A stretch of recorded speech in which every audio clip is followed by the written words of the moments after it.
does Africa continue to be taken advantage of? Well, I'll tell you why, very simply. Until Africa comes together as a continent speaking with one voice, one continent, one people, nothing, and I repeat, nothing is going to change. We should make that very clear. We oppose a military intervention in Mali, Burkina Faso, Niger, and Guinea.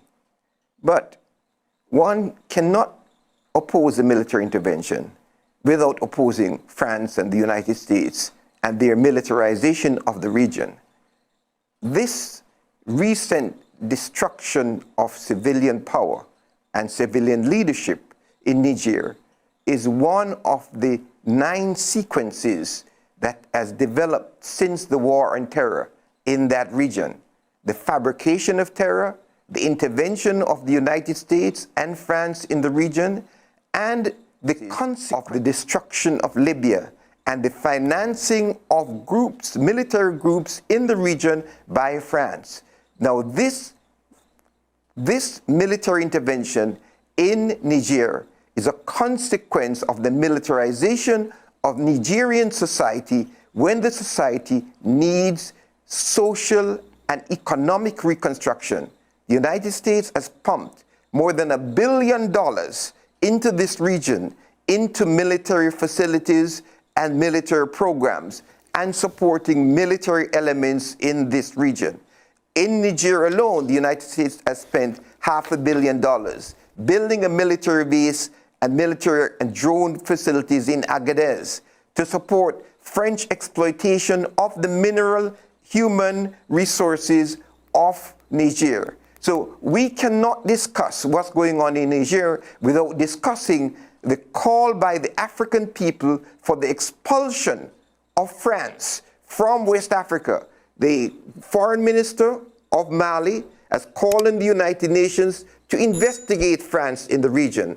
The former prime minister of Italy has called for sanctions against France. And it is the right-wing conservative forces in the United States that is supporting France, to the point where now we see the conservative wing of the Biden administration, led by Victoria Nuland and Antony Blinken, leading the discussions on Africa.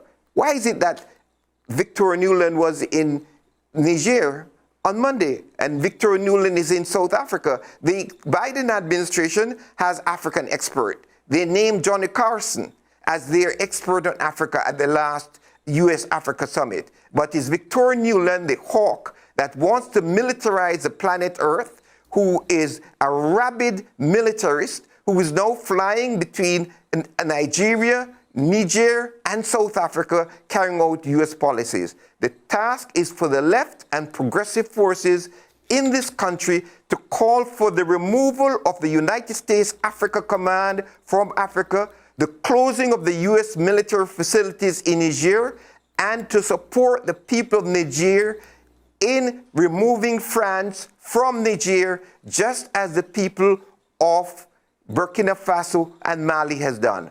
And we should support the call for federation between Mali, Niger, and Burkina Faso. Niger is one of those states that has suffered from French military intervention and destruction in the region. The French are inordinately dependent on the exploitation and plunder of Africa.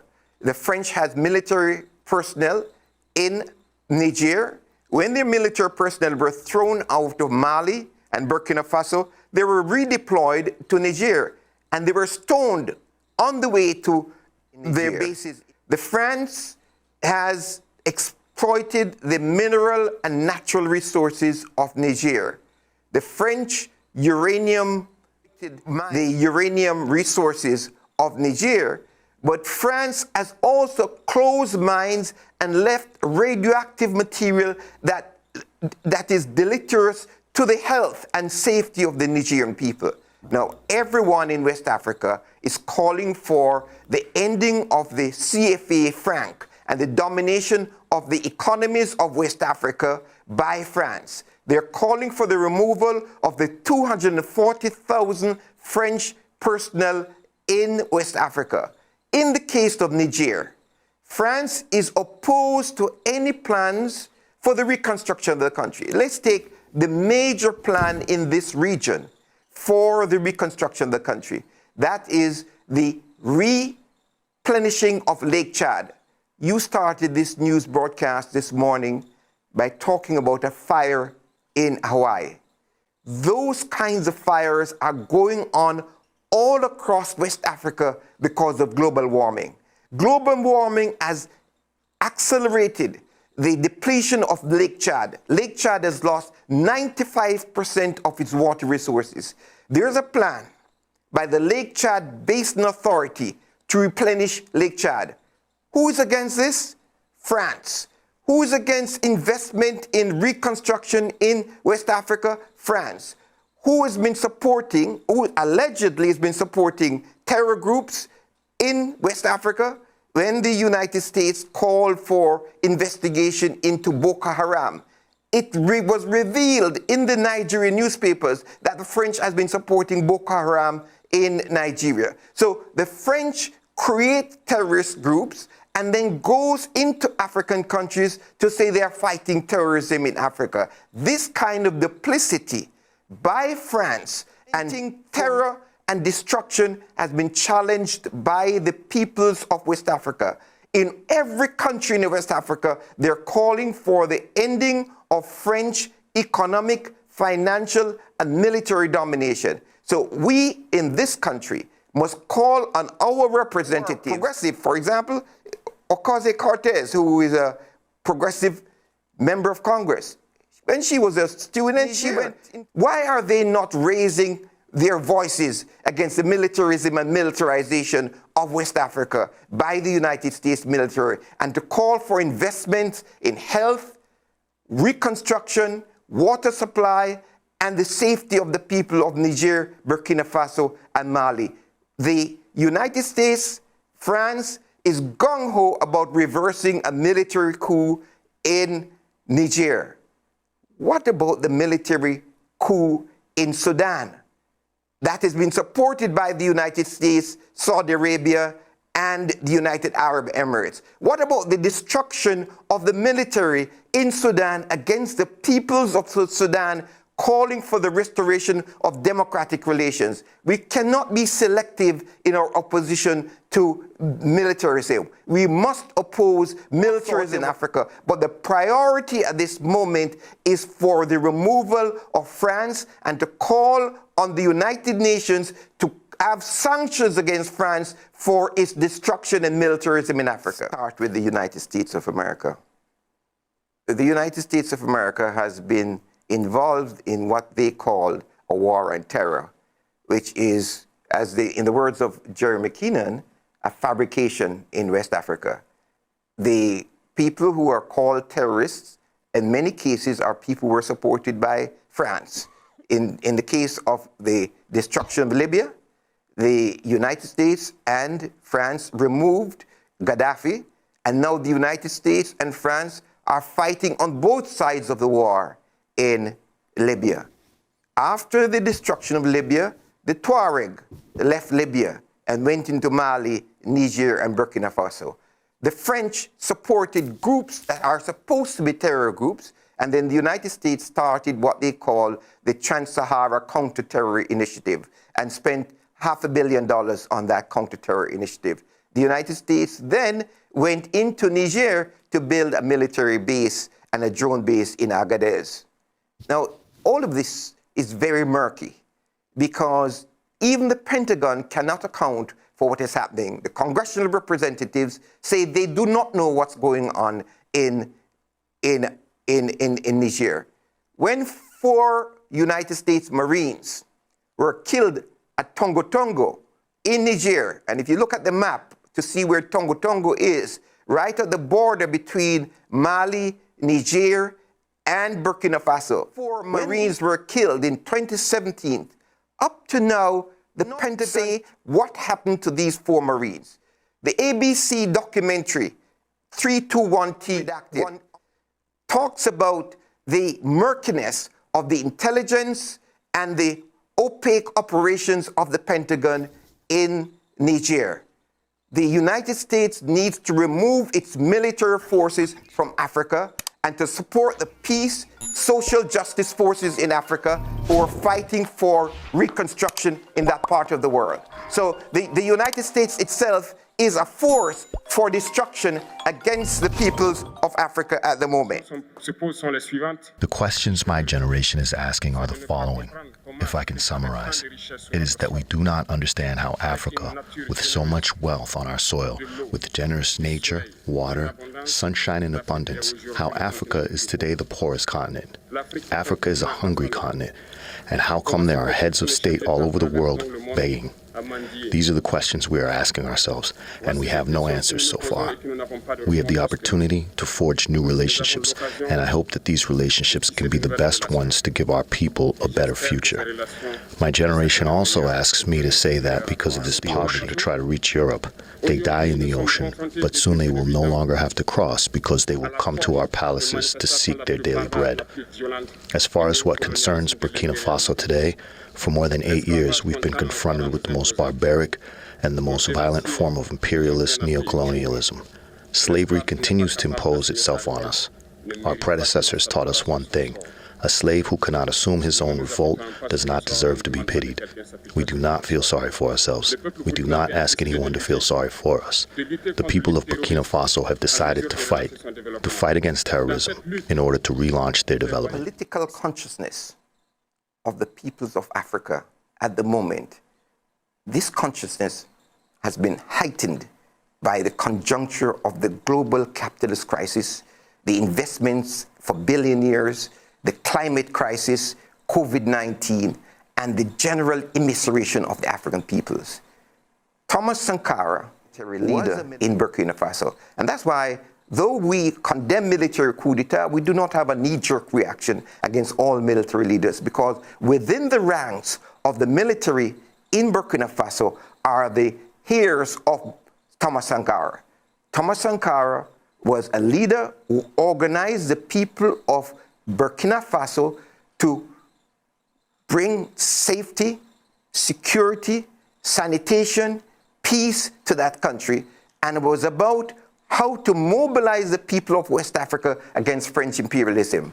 And through French and Ivorian machinations, the Thomas Sankara was killed. The military in Burkina Faso still has some of the sentiment and consciousness of Thomas Sankara. But what was being said by the leader of Burkina Faso is now reflected all across West Africa.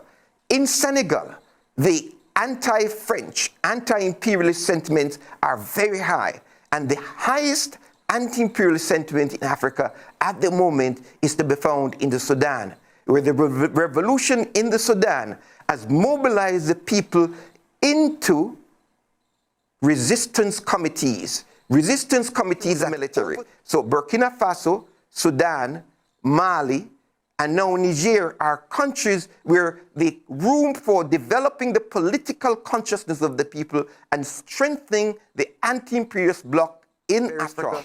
Last week, the EFF in South Africa had its 10th anniversary Congress. And if you listen to the speech of Malema, the anti-imperialist speech, you get a sense of the sentiment all across Africa about imperialism, about the need for African unification, harnessing the resources of Africa, and to ensure that Africa is not drawn into any new wars. What we are seeing in Nigeria is that the Nigerian government, which many in Nigeria call the present government illegal, this government in Nigeria needs an intervention in Niger and in Burkina Faso and Mali in order to get favor from the United States of America so that Tinubu can be in power. The people of Nigeria, they're against this military intervention. The Senate of Nigeria, as you said in the lead-up, said they should not intervene. They said there should be dialogue. The people of Nigeria, the people of Niger are one. So what the Burkina Faso leader said in Russia at the Russia-Africa Summit is the sentiment of the peoples all across Africa about Western military intervention in Africa. Greater investigation in what the United States is doing in Burkina Faso, Mali, Niger, and Guinea, and to call for closing of the United States Africa Command, for there to be greater relations between the civilian societies in Africa and the peoples of the United States. The United States Africa Command needs to be removed from Africa because the United States Africa Command has been responsible for part of the sequences of militarism in West Africa. The African peoples have been fighting for self-determination. The African peoples have been calling for the unification of Africa. The African peoples have been calling for the African currency so that they are not sending billions, up to $48 billion every year to Western European countries. The African countries want freedom of movement. They're creating the Africa Continental Free Trade Community. The United States, France, the European Union, all foreign powers are against Africa uniting and creating roads and railways and ports for the African peoples. The overthrow of Gaddafi in Libya was direct an African currency. An African currency that prevents the outflow of resources from Africa is a threat to France, the European Union, and the United States of America. And that is why the United States is creating the bogey about China, and the United States is intensifying militarism in Africa. Next, this war in Ukraine, which is a terrible war against the peoples of Ukraine and that region. But that war in Ukraine is another step of the militarization of the planet, where the United States is supporting the fascist elements in Ukraine. Now, Africans have taken a position that they do not have any dog in this fight. They want peace in Ukraine. The United States is threatening Africans with the countering Russian malign influence in Africa. They've actually passed a bill in Congress to coerce Africans to support the United States and the NATO war in Ukraine, when Africans are calling for NATO to be accountable for the destruction of Libya. In South Africa in particular, where there will be the BRICS summit the next week, where Brazil, Russia, India, China, and South Africa are coming together to break the domination of the United States over the world economy. The United States is threatening the South African government. It's not by accident that Victoria Nuland went from West Africa to South Africa. They've been threatening the South African government and making allegations that South Africa is selling arms to Russia. All of these are fabrications. The United States is now leaning on Kenya to send soldiers to Haiti. The United States is calling on Kenya to sign a strategic trade investment partnership with Kenya to break up the plans for greater cooperation in Eastern Africa. So the United States is running amok in Africa based on challenging China. The African people do not need the United States to tell them to challenge China. What the people of Africa needs is to plant food to end hunger. They want jobs, they want roads, they want health care, and they want tangible resources internationally to fight climate change. This is the most important crisis globally. So we in this part of the world need to join with the African peoples supporting peace and reconstruction, supporting the replenishment of Lake Chad, and do not support France and the United States in the destruction of Africa.